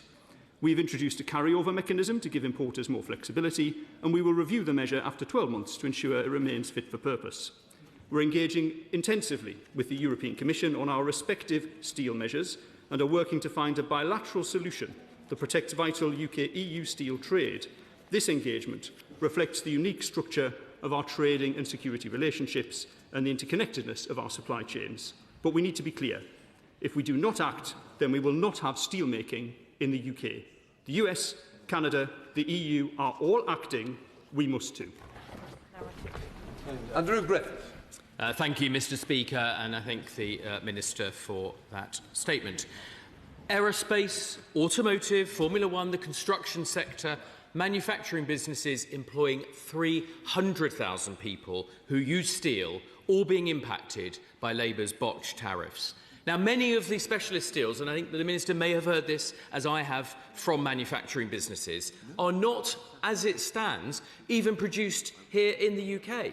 That's a real issue, for example, in categories 14 and 27, used in aircraft wings or in defence applications that we need to make ourselves safe. For defence companies with cost-plus contracts, the tariff on steel makes that are not made here will just get added to the bill for the Ministry of Defence. Will the Minister listen to Stephen Morley, President of the Confederation of British Metal Forming, who says the UK risks accelerating the decline of its manufacturing base rather than preserving it? Or Simon Boyd from Reed Steel, a British steelmaker, when he says these measures will kill off downstream customers of steelmakers in the UK. I'm sure that is not the Minister's intention, but with just 2 weeks to go, it is time with respect to stop listening and to start acting. So will the Minister answer 3 questions? Will he confirm today that the measures will not be applied retroactively throughout the whole of the life of existing agreed contracts? Second, will he exempt steel, especially in categories 14 and 27, that's simply not made here in the necessary volumes? And thirdly, will the Government, after listening to industry, please delay these tariffs for at least 6 months so that they can get this right? Minister. Thank you, Mr. Speaker, and very much in line with your guidance earlier about constructive debate. I'm sure we will have some constructive debate here because the Shadow Minister has raised some very legitimate questions, and I'm very happy to provide the answers. I think we all recognise the importance of the steel industry and the downstream sector. There is definitely a point of agreement there. I think on this point of timing, which is a critical point, and on the face of it not an unreasonable request for a delay, I think the important thing to recognise is that our steel safeguard measure expires on the 30th of July. It is not possible for us to extend that. It's lasted for 8 years, and under WTO rules we couldn't extend that measure, so new measures are required. And of course the EU is introducing a new measure on the 1st of July. The US have introduced new measures, Canada have introduced measures. And so if we were to delay our measure, if we were not to introduce a measure, the UK would become the global dumping ground for subsidised steel. We are quite clear about that. That will be the end of our primary steel industry. So something needs to be done. And that's the point about timing. Now, in designing the measures, we've been very careful to ensure that the measures are targeted at those steels that are made or could be made in the UK. However, the categories are quite broad, and so we acknowledge that some steels that aren't made and couldn't be made in the UK could be swept up, and that's the point of the quotas. Since our draft measures were published, we've consulted extensively with industry. I do always listen to Steve Morley. I've known him for a very long time, and I do listen very carefully to what he says. But more than that, we've carried out extensive consultation. The Minister for Trade and I have met with the downstream group on 3 occasions. I've met with the Aerospace Growth Partnership, the Construction Leadership Council, and many other businesses. And we'll be publishing our final measures in line with our EU negotiations when they are completed in time for the 1st of July. Chair of the Select Committee, Liam Burke. Thank you very much, Mr. Speaker. I'm grateful for this urgent question. I'm today publishing the committee's correspondence with ministers after the roundtable we held with steel producers, expressing a very high degree of alarm that these measures were not in the right place and thousands of jobs are now at risk. There is a loophole for the import of fabricated steel. Canada and the United States have both moved to close that. There's a question about why we have not made the same steps. 12 months is too late. There are no exemptions on steel products that we don't make, as we have heard. There's no clarity on the use of procurement to drive domestic production, and it would appear that a number of the quotas have been set in the wrong place. So can I ask the Minister to look again at the advice the Select Committee provided and to come back to the House urgently over the next week with some adjustments to help safeguard a brilliant industry with a brilliant future ahead of it? Thank you, Mr. Speaker. I thank the Chair of the Select Committee both for his work and the work of his committee on this, and I do recognise the concerns that were raised in his committee earlier this week. On this point about timing, though, I would reiterate the point that whilst I recognise the uncertainty this causes for business, and it does cause uncertainty for business, it's impossible for the government to announce the final arrangements until our discussions with the EU have concluded, and I'm reliably informed by those people with knowledge of negotiations with the EU that these things do tend to run to the wire. And so whilst I do appreciate it creates uncertainty, we need to wait until that point. But to say that the feedback from industry around quota levels has been heard by government, and certainly we are looking at those quota levels, and that was the point of publishing the draft matters in the first place. All the Liberal Democrats. Thank you, Mr. Speaker. The steel sector is a vital UK industry. We must support it in the face of numerous challenges, including China's unfair practices and Trump's trade war. But I am extremely concerned about the impact on parts of the steel industry's supply chain if these proposed tariff changes are implemented. We all want businesses to buy British, but that is just not an option if there is no domestic supplier that can meet the grades and certifications that its customers require. Businesses simply cannot buy British and will be punished by new tariffs as a direct result. The specialist steels needed by aerospace, defence and precision engineering are not made in this country in the grades or volumes that those sectors require. And qualifying a new source takes not a fortnight, but several years. The government is having already sufficient difficulty funding its defence investment plan without loading additional costs onto the defence manufacturers. Tariffs on steels not available in the UK will materially damage downstream manufacturers with serious implications for their competitiveness as well as investment and jobs. So can I ask the Minister, what response did he give experts in the manufacturing industry when they warned him about these matters? What conversations has he had with Tata Steels in determining the government's tariff position? Will he remove categories from the regime where no domestic production capability exists, in particular product codes 14 and 27, which are critical for the viability of many aerospace and defence manufacturers? And will the Secretary of State commit today to delaying or tapering implementation until proper mitigations have been put in place? Thank you, Mr. Speaker, and I'd like to thank her for her constructive engagement on this issue with me over the last few weeks. The nub of her question, I think, is around domestic suppliers and the availability of domestic supply. And as I said, the measures have been designed to cover those steel categories that are made or could be made in the UK. And the particular issue that she's raising here is around speciality steels. And of course, we all understand the position with the speciality steels business in Stocksbridge and in Rotherham is that business is currently going through administration. And it was impossible for that business to compete in the UK whilst there was an influx of subsidised steel. And she asks me about the conversations I've had with industry. Well, I tell her what I said to the Aerospace Growth Partnership when I met them this morning, that clearly you wouldn't want to start here at this point.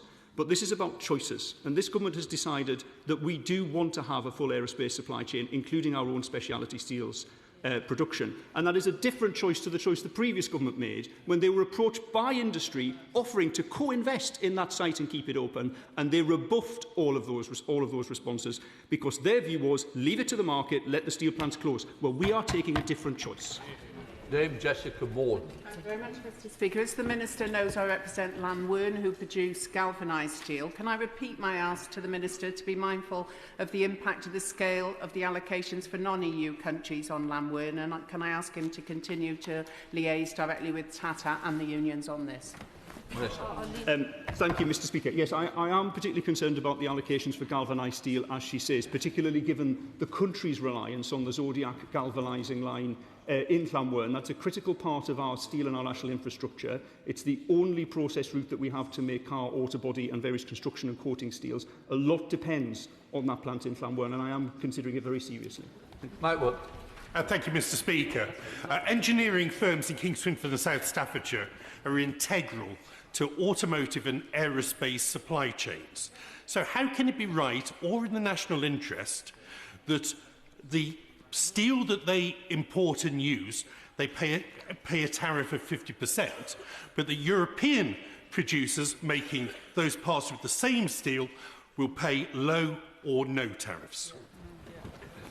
Thank you, Mr. Speaker. I've just been alerted to the fact that I said the current measures will expire on the 30th of July. It's actually the 30th of June, which I hopefully was correct in the context, but I'm happy to correct the measures. In relation to the specific point raised by the gentleman opposite, clearly these measures are designed to support primary steel production. That is the purpose of the measure. That's what they've been designed for. And it's really about getting the balance right between supporting that level of primary production in the UK and the issues with the downstream steel producers and ensuring that they can get the steels that they need within the UK or perhaps more broadly within the EU as we discuss our market arrangement measures with them. Antonio. Thank you, Mr. Speaker.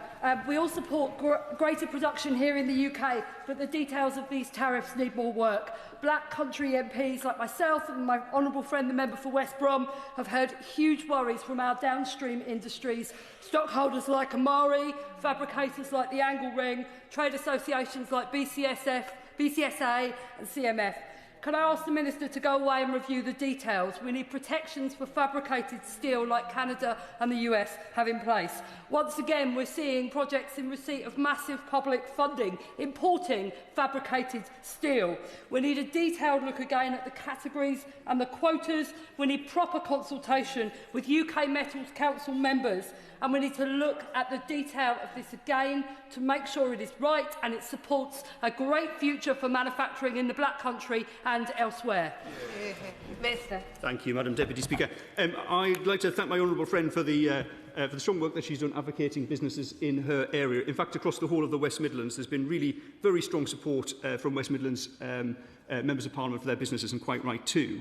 She may recall from the roundtable discussion we had with the Secretary of State and the Minister for Trade earlier this week, her concerns are being heard and taken into account. I want to reassure her about that. And also, I neglected to mention earlier the engagement we've had with the British Construction Steelwork Association, which she mentioned, and I want to reassure her that I and my officials are talking to them too. Sir Julian Lewis. Thank you, Madam Deputy Speaker. So the Minister says that the concerns about fabricated steel are being taken into account. Can he be a bit more specific about why it is that other countries have got protections for fabricated steel in their economies, but we don't yet have any in ours?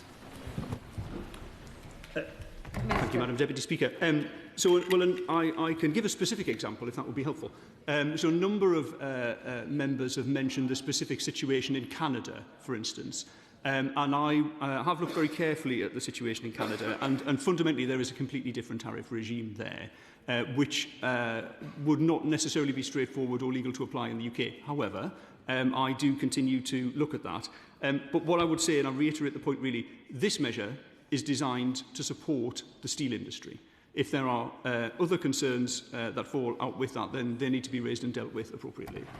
Thank you, Madam Deputy Speaker, and can I add my voice to that for the Black Country members on behalf of Stourbridge, Brierley Hill and Netherton. I'm really grateful to the Minister and the Department for Business and Trade for their ongoing engagement with myself and local businesses. It's much appreciated.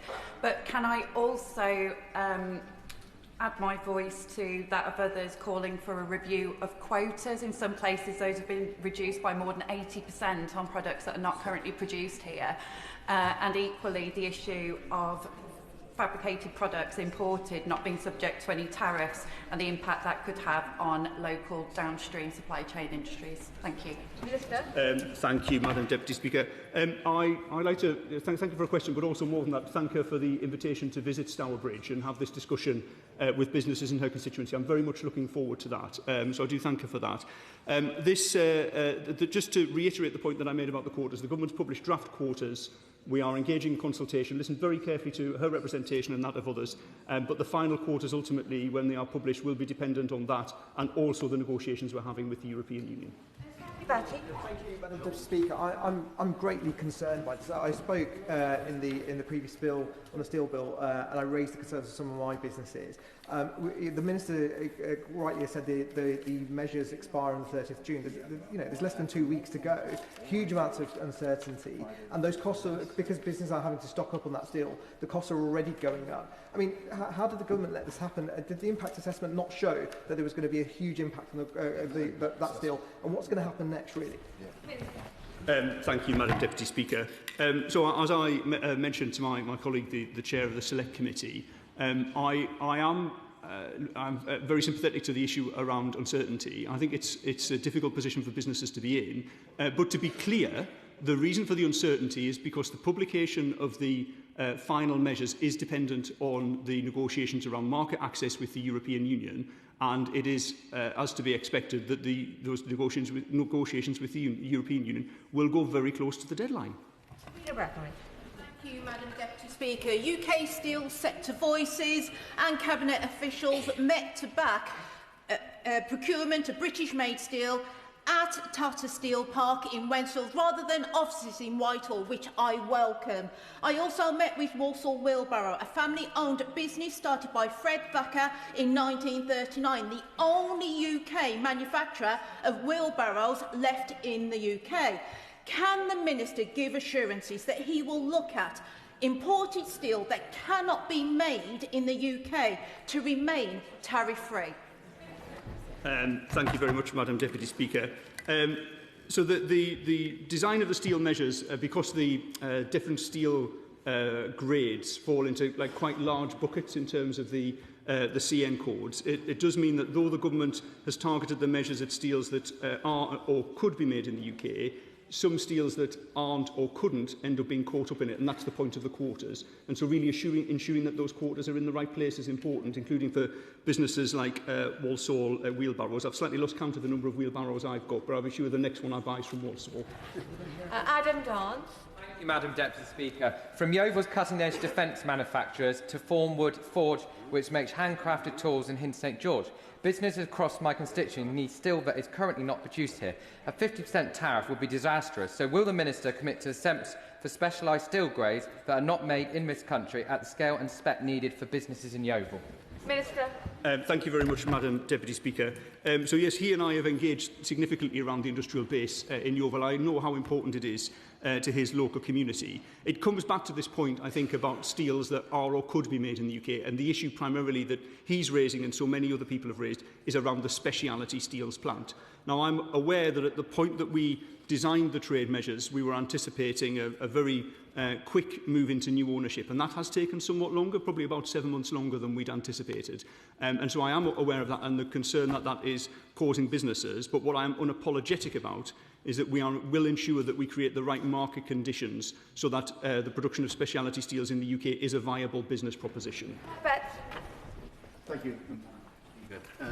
Could I say to the Minister, first of all, it's absolutely right in principle that the government tries to defend the steelmaking sector, particularly Liberty at Stocksbridge and Rotherham. Absolutely right.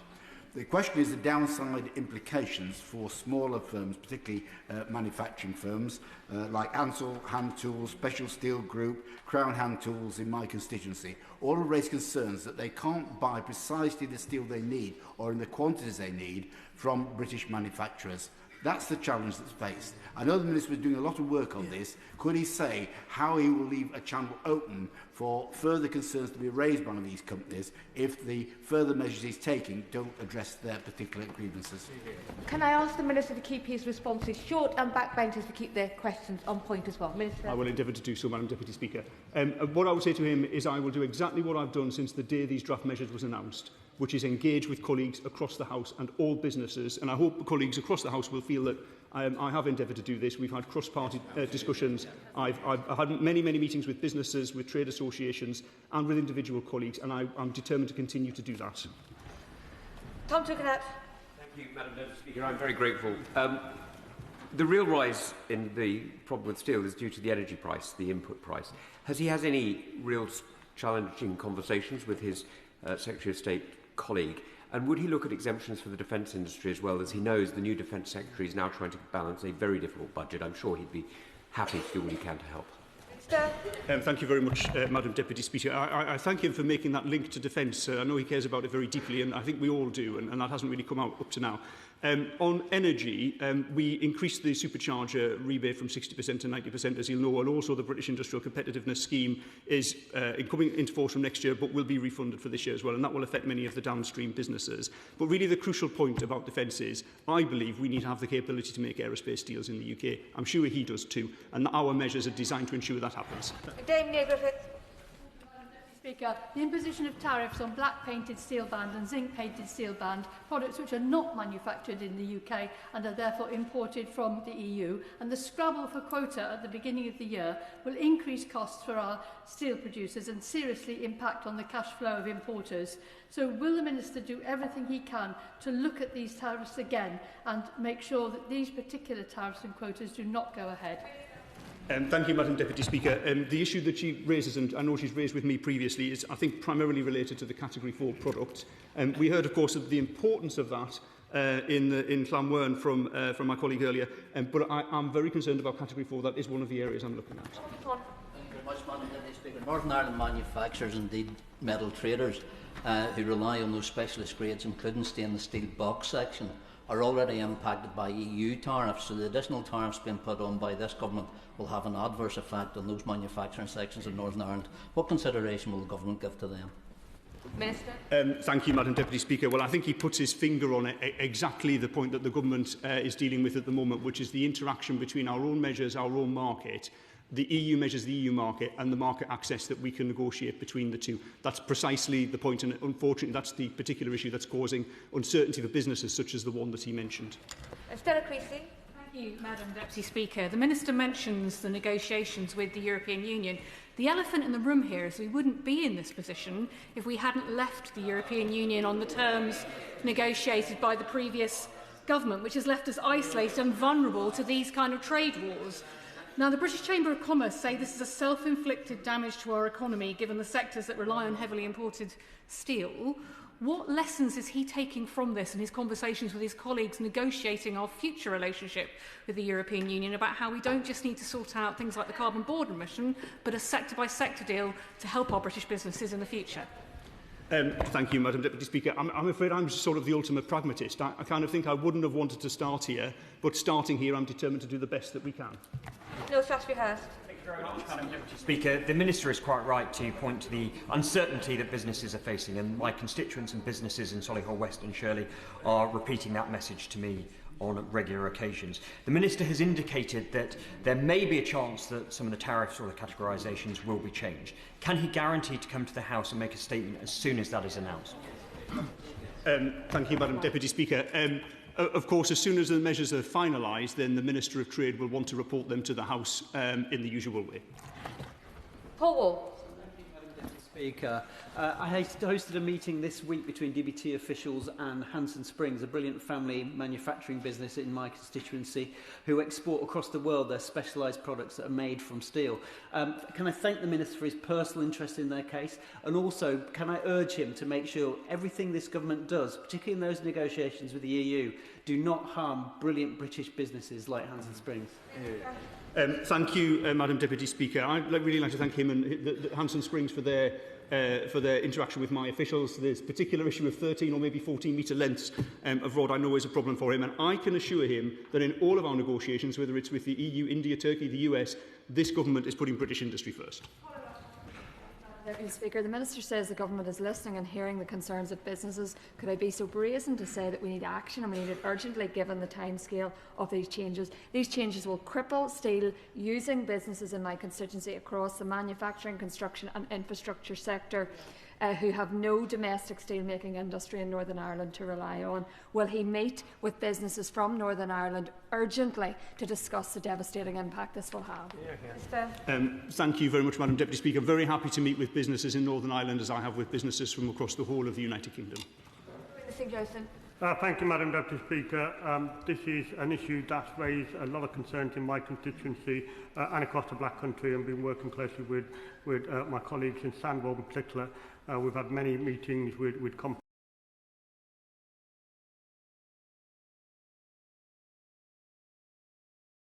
And the impact on them, it means that they're already looking at downscaling in terms of employees. Target Housewares in my constituency, another large employer, is a significant manufacturer of pot, pan and bakeware.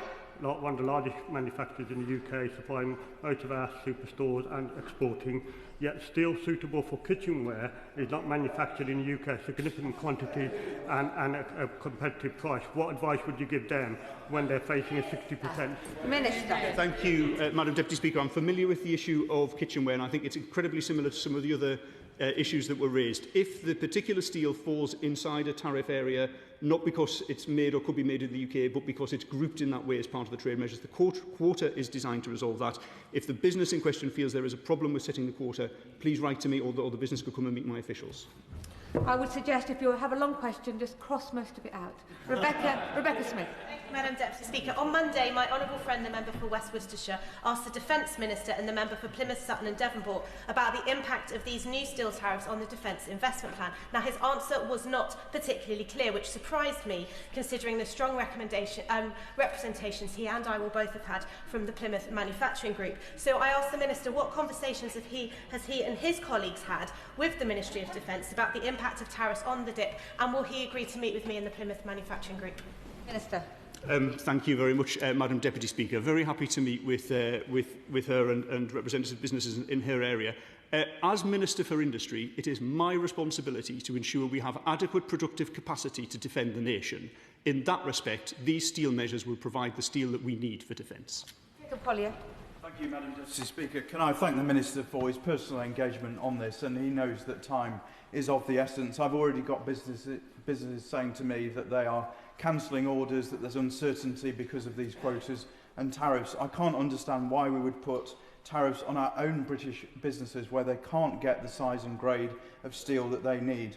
And that includes non-speciality steel, category 1 and 7. Will he put in place tariff exemptions where there is no ability to be able to buy British? Thank you very much, Madam Deputy Speaker. He mentions category 1. There are issues with category 1, and I am looking at that.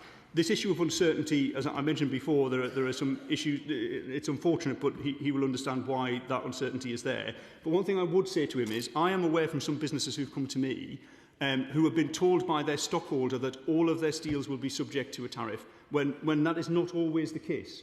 Now, perhaps generously I can say perhaps the stockholder also is suffering some uncertainty and wanting to protect their own business. But I'll ask them to look very, very carefully at the codes, and if they need some help with that, my officials stand ready to support them. Joshua Reynolds. Madam Deputy Speaker, firms like Hewlands Engineering and Maidenhead face a 50% tariff on their specialist steel when there is no approved British supplier to make the grades they need. That's not a steel strategy, but is a tax on British manufacturing. I know the Minister understands their concerns. So will he go further than just understanding their concerns and actually exempt those categories where there is no realistic British manufacturing or supply? Thank you, Madam Deputy Speaker. Well, I can go further than understanding and offer some practical advice, if that's helpful. So the first thing to check is whether the steels that are mentioned, as he says, are made or could be made in the UK. The could be made is important. He's shaking his head. So we assume that they're not, but they're caught in a category group simply because the groups themselves are so broad. They might represent a small part of that group. That's the purpose of the quota. If they feel that quota is too small for their needs and other businesses in their sector, that's where they must urgently get in touch with me to raise that. Thank you, Madam Deputy Speaker. And I have met with local manufacturers in Huddersfield who have raised real concerns with me, particularly around the unintended consequences of this policy, the lack of a level playing field for raw materials and finished imports, supply uncertainty, and some already seeing cost inflation in key steel outputs. So can the Minister please look at all these matters again, particularly issues around categories 14 and 27 have also been raised with me, and we must communicate better with our local companies as well. Thank you. Thank you very much, Madam Deputy Speaker. So yes, you mentioned the issues of categories 14 and 27. The businesses could share that with me, that would be fine. She says we must communicate better. I am determined to communicate absolutely as much as possible. So please do get our businesses to get in touch with me and my officials, and we'll take that into account with all of the other businesses we've talked to. Thank you. Madam Deputy Speaker, but that's exactly what I did on behalf of my constituent Paul Kenchington. I wrote to the Secretary of State about his specialist steel that he uses, and I haven't had a reply. And why can't the Secretary, the Minister, say today that he is going to exempt, until we are producing this steel ourselves, exempt from these tariffs all the steel that is not currently made in this country? It must be simple to do that. You would imagine if it was simple, we would do it. Of course, it isn't that simple. And the reason that it isn't that simple is because, as I've described, the category groupings for steels are much broader than individual grades. So there are sort of 20-odd categories covering a whole range of grades. And that's why the quota size is particularly important. And so if there are issues with the quota, then we must deal with that. Now, I apologise on behalf of the Secretary of State. He's not had a reply to the letter. I can assure him I will get my officials to look into that immediately. Liane. Constituency, Extreme Stainless build exhaust systems, and they'd always want to buy British steel. They believe it's better made, and they want to back British jobs and manufacturing. But he's watching firms get around the tariffs by sending finished, or will send finished products to the UK, which will undermine British manufacturers like himself. So could the Minister please tell me what the government is doing to close this gap so tariffs protect the whole supply chain, not just the first step of it? Thank you, Madam Deputy Speaker. So the issue there, I think, is around the category 14, where, of course, we do want to protect the stainless production we have in the UK, and I'm not particularly familiar with, a little bit familiar with the exhaust systems manufacturing, but it's largely flat stainless, which we don't make here. So the issue there then is about the quota, as I mentioned, and making sure we have sufficient quota for that business so that they don't then need to pay the tariff. If she hasn't done so already, if she could share that with me, I'd be very grateful. Thank you. I'm going to let my colleagues into a secret. I cannot read their minds, so that they're not continuously bobbing. I do not know if they're uninterested or if they are to be called. Anne Davies. Madam Dirprwy Llafarydd. Can I just look at jobs? So you've answered a lot of questions today about tariffs, and I appreciate that. But a lot of my constituents work in Trostre, which is in my right honourable friend's constituency in Llanelli. And we've talked a lot about the 2.5 billion steel fund, and nearly 2 years later, sites like Trostre are still waiting, with no commitments, no timelines, no certainty on investment. And no answers were either found in the steel strategy, which was published in March. So can the Minister give me a straight answer today? When will Welsh steel sites see investment from the steel fund? I can indeed give a straight answer. Welsh steel sites will see money from the steel fund when the businesses that own them make a successful application for the money. There's £1 billion of that fund is sat currently in the National Wealth Fund awaiting such proposals. It's Tata Steel in particular relating to Trostre. I can't say whether there is a particular project under consideration for Trostre, but I do know that Tata are bringing forward ideas for that. So maybe if she would like to talk to the colleagues at Trostre and Tata Steel, they may well be able to share any ideas with her. Thank you, Madam Deputy Speaker. I thank the Minister for meeting with me recently about my two brilliant downstream steel-making companies in Monmouthshire, CMF and Staplert. Can I ask him to look at their cases again? And also, if he's meeting with my neighbour at Llanwern, perhaps he could pop and see these two companies so he can listen and consult with them and hear exactly what their issues are. Thank you very much, Madam Deputy Speaker. I don't think I have a visit to Llanwern in the diary perhaps soon enough for that. But I'm certainly happy to take another look, and if there is an opportunity to have a discussion, or for my officials perhaps to have a discussion with the businesses, I'd be very happy to set that up. Deputy Speaker, I recently met with Littlewood Fencing in my constituency that makes specialist fencing for secure and sensitive locations, and they are facing crippling increases in costs. It might be noble to try and save jobs in the steel industry, but if jobs are lost in other parts of our economy, then you're not really achieving anything. And that is all about the rate of change that the government is seeking to introduce. It's clear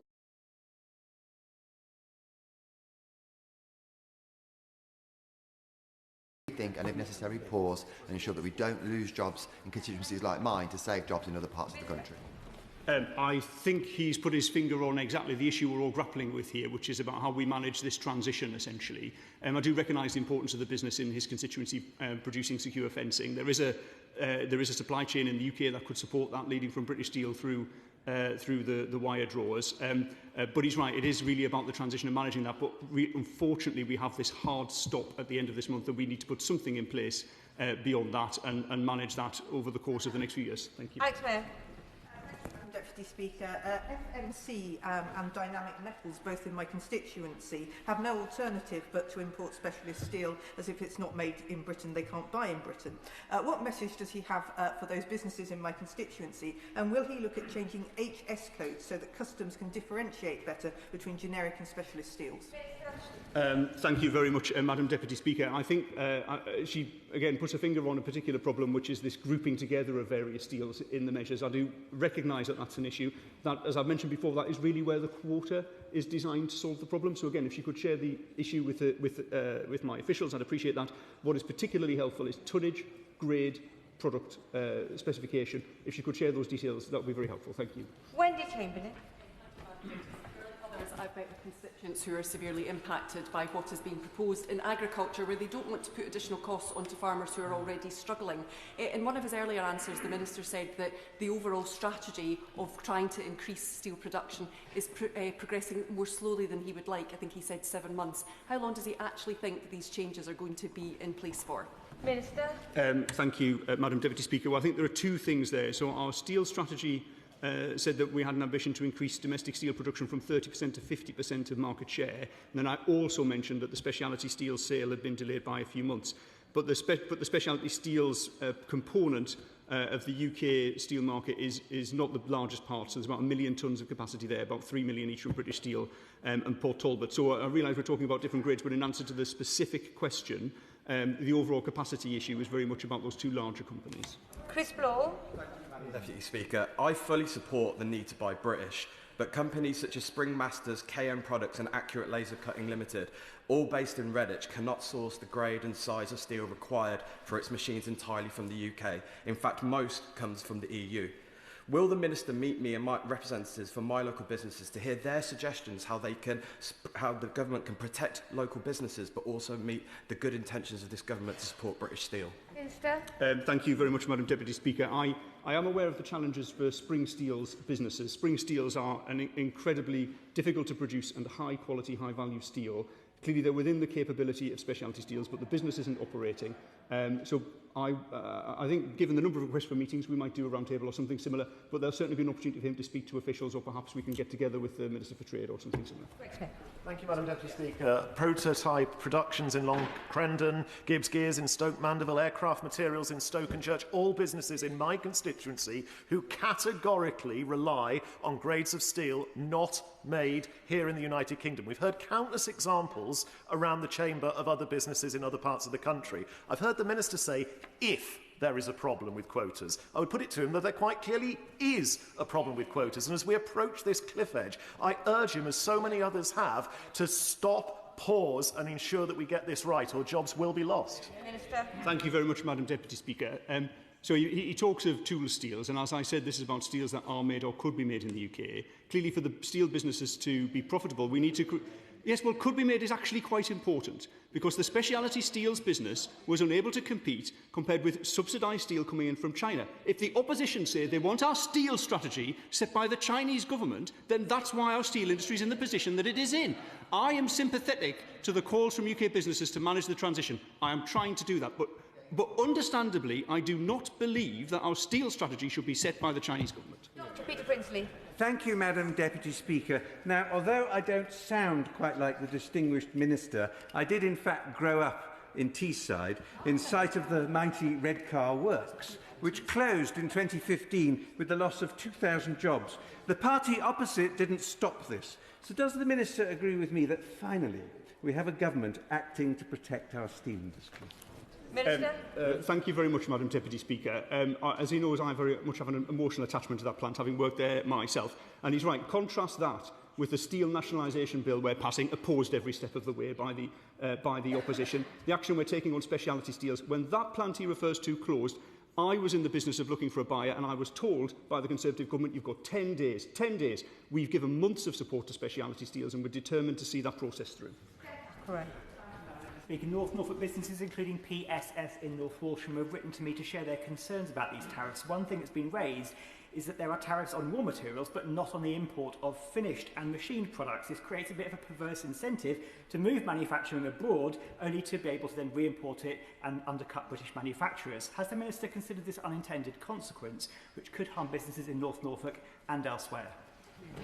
Thank you very much, Madam Deputy Speaker. Yes, I am concerned about that. As I mentioned, these measures are primarily around supporting the production of steel in the UK. Many businesses, I don't know if it's specific for that business, but many businesses we've heard of course, they rely on supply from the EU, and that's where our linking discussions essentially with the EU are so critical here. Kit Malthouse. Thank you, Madam Deputy Speaker. While I'm grateful for the Minister's engagement, I think both he and the House are learning the dangerous domino effect that begins when you start mucking about with tariffs. And I find it unbelievable that I'm placed in a position, as somebody who believes in free trade, that I would urge him to consider consequential tariffs on fabricated products that will compete with businesses in my constituency in a desperate attempt to hold on to at least domestic markets, given that international markets will evaporate. But my question is this. He said that he's going to review whatever emerges at the end of this process in 12 months. But the impact is going to be immediate. So could he please review it at 1 month? So he's quite right, there is a 12-month review. I'd like to thank him for his engagement, particularly with Stannah Stairlift, but also the further suggestions he's made about how we might manage the transition that he made to me privately, and I want to reassure him that I'm looking very carefully at those ideas that he raised. I think, just to be clear about this, I think everyone in this House believes in free and fair trade. We'd all wish we lived in a world where there weren't tariffs. UK Steel has, of course, welcomed these measures, but they've said that they would prefer there weren't tariffs as well. Unfortunately, it's the product of the world that we are in. And so, I don't think it is mucking about with tariffs. I think it's essentially responding to the global trading situation and trying to ensure that we have a strategy that means that we have a viable UK industry.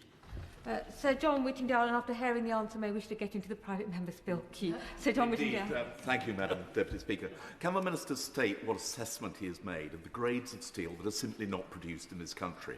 And what is his message to companies like C&M Precision Limited in my constituency and all the ones that have been mentioned this afternoon who face an immediate increase in their costs because they have absolutely no alternative except to import their steel? Thank you, Madam Deputy Speaker. So yes, the government's done a very detailed assessment of the steels that aren't made and couldn't be made in the UK. Unfortunately, because of the way the categorisations are set, some of those steel grades are then swept up in a tariff measure along with other steels that are made in the UK. And the quotas are particularly designed to deal with that. So really it's about getting that quota level right, and that's very much part of the discussions that we've been having today. But I do understand this point. Madam Deputy Speaker, for Northern Ireland there's both a key sovereignty question and a key economic question here. Because of the iniquity of us being subject to EU law, we are already under EU tariffs when it comes to steel imports and quotas, and paying 25% once you cross the quota. So going forward, simple question, can the Minister assure my steel importers that it will be the writ of the United Kingdom which will govern their imports and not the writ of the foreign EU? Thank you, Madam Deputy Speaker. Well, the trade arrangements for Northern Ireland for steel will be the same as they are for anything else. But I've already committed to meeting businesses in Northern Ireland. If he has businesses who would like to join that meeting, they will be most welcome to join from my perspective. Albert Hedicott. Thank you, Madam Deputy Speaker. We've talked about businesses being affected, large and small, but my constituent Joe, who's a sales director in an SME that is likely to be affected, is deeply concerned about his livelihood. So I've got a very simple question for the Minister. If he's taken on board industry feedback, will he publish detailed information on safeguard quota allocations and anticipated utilisation rates before these measures come into place on the 1st of July? Thank you, Madam Deputy Speaker. I think he's absolutely right to bring this conversation back to the people who are involved in the industry. We've had lots of conversation about steel and quarters and so on, but this is very much about people and also steel communities and communities such as in the Black Country where there are lots of downstream users. Of course, the government will publish the details as soon as they are available, but as I said, this is very much dependent on our concurrent negotiations with the European Union. Okay, everyone, bear with me a second.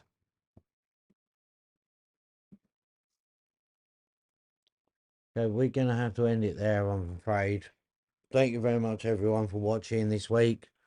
I'll put the QR code up. Hold on. There's a QR code. Please scan that with your phone, your camera, and it will link you to my channel. And please make sure you're subscribed, okay? A big thank you to everyone who has watched, subscribed, liked today, contributed in the chat. Much appreciated, but I've got to end it there because the numbers go low and YouTube tells me off, to be honest. Right. Anyway, I don't know what else I've got coming out soon. Have a look on my other videos. There's some very interesting ones you'll find, I'm sure. Much appreciated. And don't forget to hit the like button on the way out. Thank you very much, everyone. And we'll catch you again next week. Same time, same place. All right. Thank you.